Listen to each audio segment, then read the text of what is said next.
Indy Propaganda. I'm Valerie Green. And I'm Joy Mills. And we are back today with some really good news, really positive news. Heartwarming story, I think, with Anya Aslanova from Indianapolis. And we wanted to talk to Anya today. She and her family are hard at work sewing some handmade masks for healthcare professionals, and put together a group, and you guys are shipping out a whole shipment to near and far. So Anya, can you tell us a little bit about the group that you just formed online, kind of a network of Indy Sewing Masks here in Indy? Yeah, absolutely. Hi, everybody. So yesterday we celebrated our 1 week anniversary. The group formed just a week ago. And I feel like in the last 7 days, I've been running a small business and writing mission statements and purpose statements and all sorts of things and putting together logistics, and the response, and it's only because the response has been so tremendous. You know, initially last Saturday, I actually formed a group as a response to a friend of mine who lives in New York.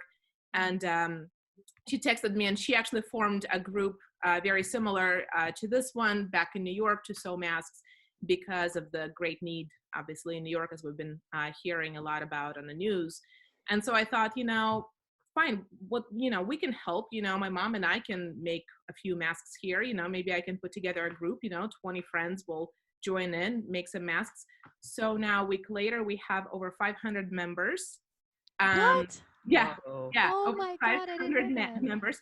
Yesterday, I kind of, I counted how many masks have been made, those that have actually commented in the group, and we've made over 1,200 now.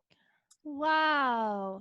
Made and distributed over 1,200 masks. So it is just phenomenal, That's incredible. It is. So many people are responding with, we have so many actually friends who have never sewn before, who have ordered a sewing machine and are sitting down at a sewing machine making masks for the very first time sewing. So that's incredible. It is amazing. That's amazing. So how did you guys go about getting the word out about this group? So Facebook, thank God, internet, that helped. I just set up a group, and people just started requesting to join. I also, through my research, so I kind of, I thought that initially we will sew masks for New York. And then I thought, okay, do we even have a need here locally? So this is last Saturday. Things seem to be changing quite rapidly, day by day, even from morning to night. And so I contacted a few of my doctor friends just casually to see, is there a need here?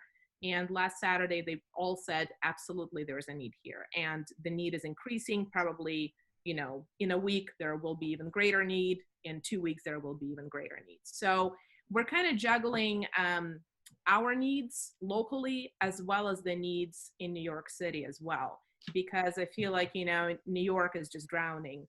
And partially, I feel like we need to put some of our resources over to New York and see, if we can help at all over there to alleviate their stress. So yeah, that's kind of, like I said, at first we had like 20 members, 50 members, and then the next day it was over 100. I also found out that there are several groups here locally and regionally who are doing exact same thing, which is wonderful. So I reached out to a few of them, and we're working together. We're kind of, we've become a sibling groups. There's a wonderful group of several ladies. They're out of kind of Zionsville and Avon. They're all over the place. And so we also satisfy some of their needs. They reached out to me yesterday to see if some of our members had additional fabric or additional masks. And so we're kind of funneling our resources over to them. I feel like it doesn't matter who is doing what, as long as we're all doing something and we're all helping. That's great. And Valerie tells me you've done this previously before as well. So I kind of I'm curious, since I don't know you personally, kind of what your history is with like the mask making and, how that's looked like in other areas. So yeah, we've kind of unfortunately experienced a similar kind of a thing. back home after Chernobyl in 1986. I don't know if some of you remember it firsthand or perhaps just, from history, when the radiator blew up in Chernobyl in Ukraine. And it was similar in a sense that the information wasn't really readily available to the public. At first it was, I think a lot of people didn't really know what it was. And so it kind of went literally day by day. Today, oh, there was a little accident. Another day, next day, it was okay. It was a little more, dangerous than we thought. So stay home. And then literally the fourth day, all the children are evacuated. And then the following semester, all of the children, I was 9 years old at the time, it was required in the curriculum of the school to sew masks. So everybody was taught how to sew these masks for this kind of a, either pandemic or catastrophe. So unfortunately, we have done this before. Yeah. Wow. I forgot about that years ago. Yeah, I thought that was incredible. And Nick had posted that. And I just thought it was so cool how you guys jumped on it so quickly. I've heard from my neighbor that Community East is at capacity right now. Yeah. And Joy has a friend. You've got a friend that's a nurse, right, Joy? Yeah, my aunt got transferred there. So she's freaking out about, lack of masks and all that. Yeah, we have, I have a few, so my doctor's daughter is actually an ER nurse at Community East. And so I communicate to her periodically.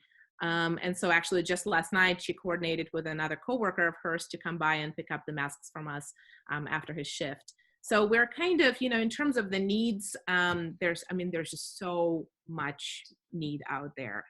From big to small. We have on our group, I have coordinated with Eskenazi and Community East, a few others, and I have actually formalized those needs on our in our group in the files tab. But outside of that, there's so much more that we could be doing and we are doing, but just casual people posting in our threads saying, so-and-so, like let's say the nursing homes, anybody, whatever it is, daycare, whoever, they all need masks and there's a huge shortage. So I feel like we can be doing this nonstop for the next, I don't know how long, and just continue doing that to help. Yeah, we talked to my friend Holly Miller, who's also in healthcare, and she's the director of a home health company. So she said when we talked to her last week, they were down to a few boxes of masks and weren't sure what they were going to do.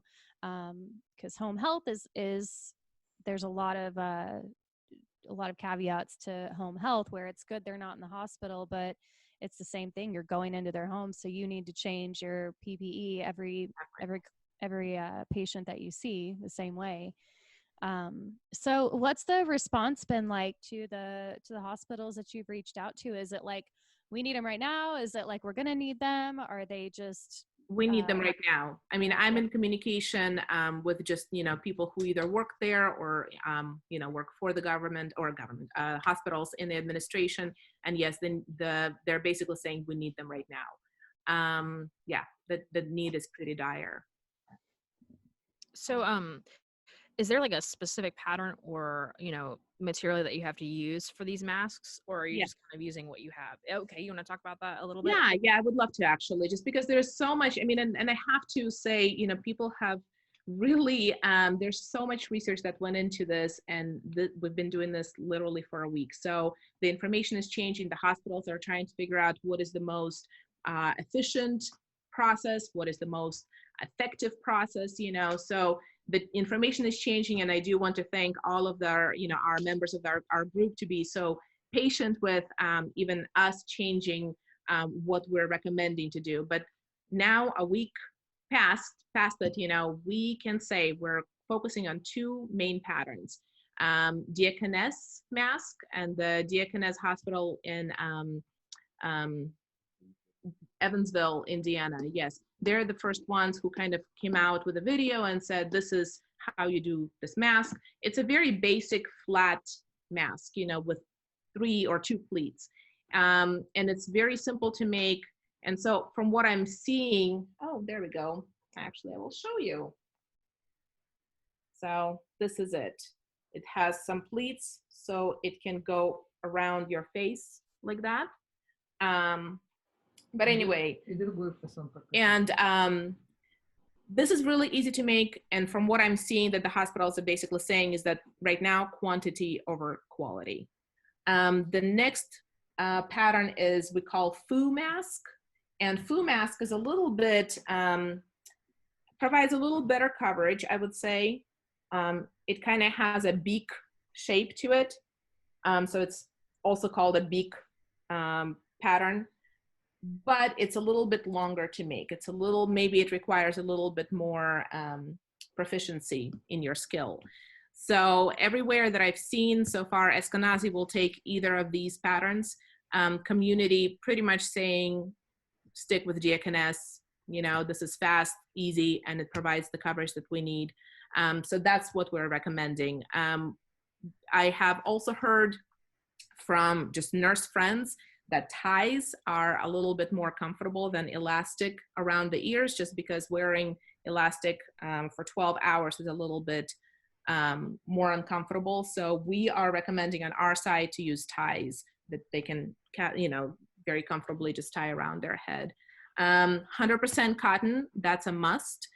No other materials, you know, initially they were suggesting to put maybe some sort of a thing around your nose so it clamps down to your nose a little bit tighter, but it takes too much time. So right now, without any kind of a nose clip or anything like that, just 2-ply cotton. And in terms of sanitation, we're requesting that people do wash the fabric in non-scented soap. Mm-hmm. Just because we have so many people that are sensitive to various scents, and if we can just eliminate that problem, that would be best. So how are you acquiring materials during this time, you know, with the shortage of workers and I'm sure of production?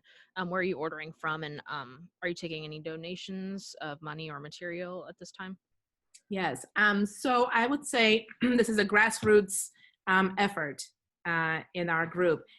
And it's me, and I have, you know, asked a couple of my friends to help me with the administrative process. So the three of us are actually kind of managing the conversation. And so what we've come up with is let the group organically work, you know, work together and collaborate.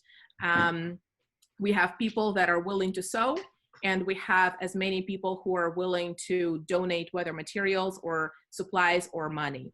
And so we are asking on our group to actually say, okay, in this thread, please say what you have.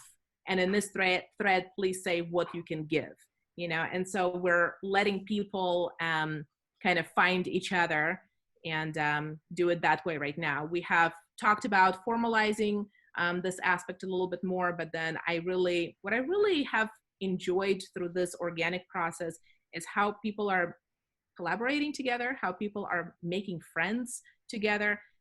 We have a lot of people that just volunteered and started going to other people's houses to pick up the supplies. And then they're watching the questions on the thread asking, hey, I need the material. And so this person who has just, you know, gotten the supplies from somebody, they're going to another person's house to drop off that supply. So it's been very interesting to watch how everybody, even those that don't sew, have found their role and how they're, you know, able to help in other ways. So I would say utilizing our group and just commenting whether you have supplies to give or you are in need of supplies, that's probably the best way to work right now.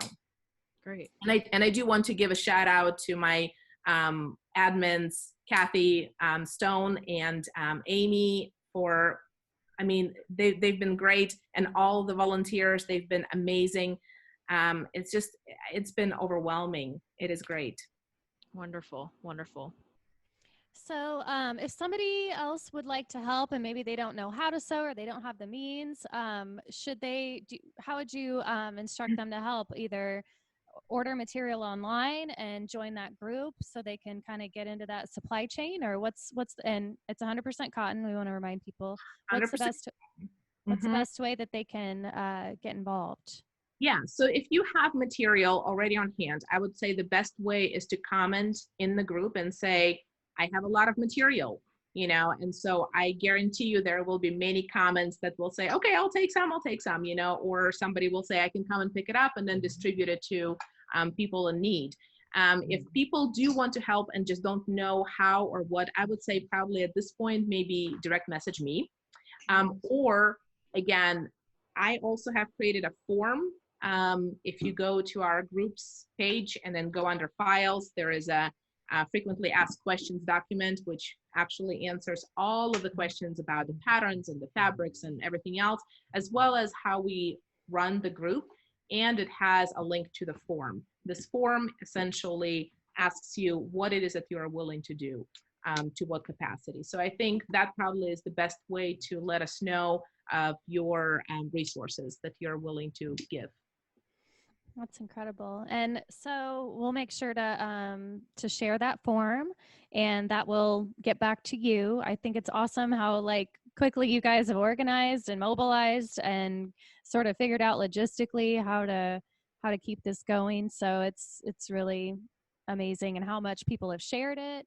How the group's kind of gone viral, I guess, not to be, no pun intended, but hopefully we can help get the word out, spread the word, nothing else in the midst of that. But you kind of got the whole family involved, and your mother, I think Nellie, has been a big part of it, which Nellie is an amazing person. You're a better person if you get to meet and get to know Nellie, even though. Yes, she's definitely the force behind this. I'm kind of the behind the scenes, mainly at the computer, writing frequently asked questions, whereas she's actually behind the sewing machine making this stuff happen. So takes a whole team. It does. So a question I had for you is, what's kind of the purpose driving you behind doing all this? Is it kind of a way that you're coping with all of this, or do you just kind of feel like it gives you a purpose to help out? Yeah, I mean, it's interesting. It's a very good question. So Saturday, it took, we've been off work, or I mean, I've still been working, but we've been home for now, I'd say at that point for a week and a half. And Saturday morning, I woke up with this overwhelming feeling of, I don't know, uselessness, perhaps. There's so much, perhaps, helplessness. There's so much need out there, and I kept hearing it on the news. And I felt like here I am stuck in my house and I'm completely useless. How can I help? How can I kind of move it forward? And so hearing from a friend of mine, like I mentioned, from New York, who's in the middle of it, in the middle of the crisis and putting out the crisis. And I thought, okay, well, this is it. This is how I can help. I can start making masks, for her cause. And then just one thing led to another. And we have reached the point that the need is a lot larger than that. And so that certainly gives me a reason to get up in the morning. This certainly gives me hope. It kind of gets me away from, sorry, I had somebody calling in. Gets me away from the constant negativity, and the doomsday kind of a, feeling. I just get busy. In the morning, I get up and I get busy, and it's definitely productive. To see the overwhelming response from so many volunteers has been heartwarming, to say the least. I have shed more tears, joy tears over this than sad tears over the whole pandemic. So I definitely think it's providing such a wonderful purpose, It's great. It's great. So how are the kids helping you handling all this? Are they handling it any differently, or are they aware? They are aware. Do you guys want to say something? Have them jump on. Yeah, come here. We haven't heard from any kiddos, so There we go. Yeah. Come. So how are you helping, you guys? Hi. Dima and Vlad. Hi, guys. How are you guys doing? Vlad. So We're just helping out. Yeah, we're just helping out. We're just Like we're folding, we're ironing. we're just doing whatever is needed We're right the now. apprentice. The apprentice, yeah, it's the apprentice program here. Love it. Love Uh-huh. it. Do you like doing it? Do you feel the, like, I don't know. Do you like doing it? Do you feel like it's, I mean, I like doing it because it's helping people. Yeah, I do feel like it is really helping people, and that's kind of what drives me to help. okay. How long have you guys been out of school now? Like around weeks. Well, they've been home for 2 weeks now, I Around. think, around, Yeah, it's But- almost 2 weeks. Yeah, Dima, his school ended the previous week, so you've actually been on spring break this past week, but still doing homework. Yeah, the e-learning has been pretty intense. And then Vlad's spring break just started, Yeah. so he Started has yesterday. 2 more weeks of spring break coming up. And so they have them scheduled to go back at this time. Is that right? May 1st. I believe May 1st. Yeah, May May 1st. 1st, May 1st. hopefully, but Hopefully, yes. Are you want to go back to school? You're probably Dima doesn't.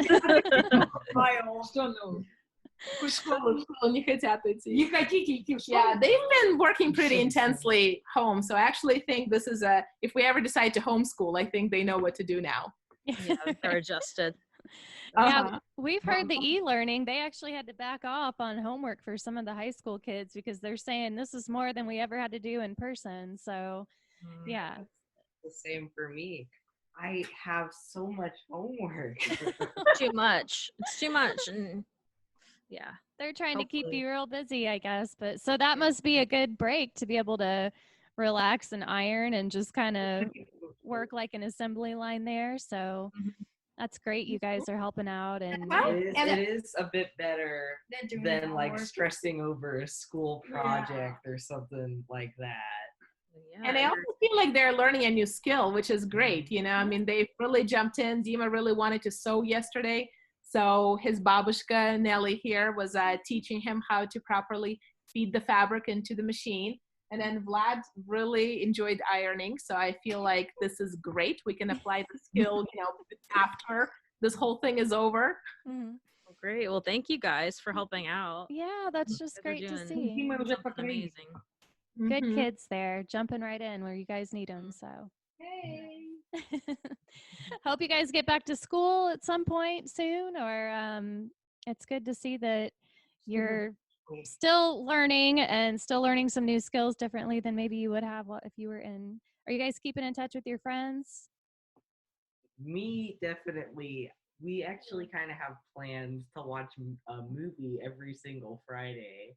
Nice. Aw. It kind of fell through a couple of times because it's like very complicated. Because the first time we tried to do Did you it, guys watch it at the same time? yeah, we tried to watch it all at the same time, which didn't work at all. It never worked. The second time we just stopped because it just didn't go anywhere. And then last Friday we just didn't even bother. We knew if it gonna work. I know they have the Netflix party, so maybe give that a whirl. I'm gonna try to convince my friends to get that, Mm-hmm. and hopefully that would work. Nice. Well, you guys are the best, and thank you so much for helping your mom and family. And it's actually something that's a lot bigger than just you guys. So it's cool that you're a part of it. It's great. Thank you, guys. Thank you.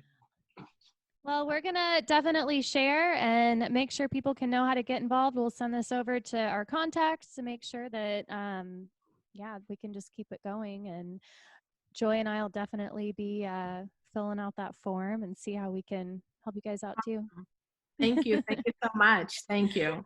Thanks, Anya. Thanks to Nelly, Nick, your husband, Dima and Vlad, and everyone that's on the group. You guys are awesome. Bye, Nick. Thank you. Bye. Bye, Bye. Dima. Bye. Bye. Bye.